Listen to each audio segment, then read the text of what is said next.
Let's look at a practice exercise. We learned about the elements of fraud, right, in our last video. Opportunity, pressure, rationalization. So we're going to match each one of those elements with the statement we feel best describes it.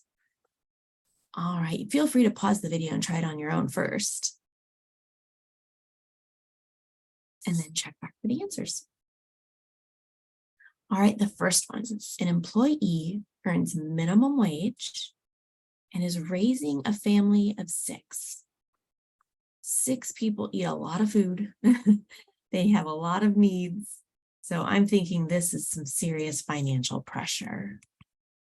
Financial pressure, right? They have a lot of needs. And if you're making minimum wage, especially around here, you're probably working 2 or 3 jobs. All right, number 2, an employee earns minimum wage at a company who has reported record earnings. So their wage is pretty low, but the company has been having record earnings. That seems like a great place for some rationalization, right? I deserve this money that I'm stealing because I have not had an increase in my wage, even though the company has had an increase in their revenue. So they're rationalizing their bad behavior.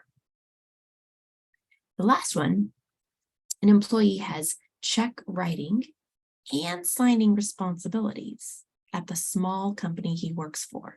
So this means he is able to write the check, who it goes to, and he can sign for it. And occasionally he's also preparing the bank reconciliation. The bank reconciliation helps catch any errors or fraud. Okay, so what this means is he has a lot of access. He could write a check to himself and sign it. There's no oversight. And then he could cover that up with the report that's supposed to find any fraud. So he has got a lot of access, a lot of opportunity to commit fraud if he's so inclined. So hopefully you have a better feeling of those 3 elements now with this practice exercise. Hope you did well.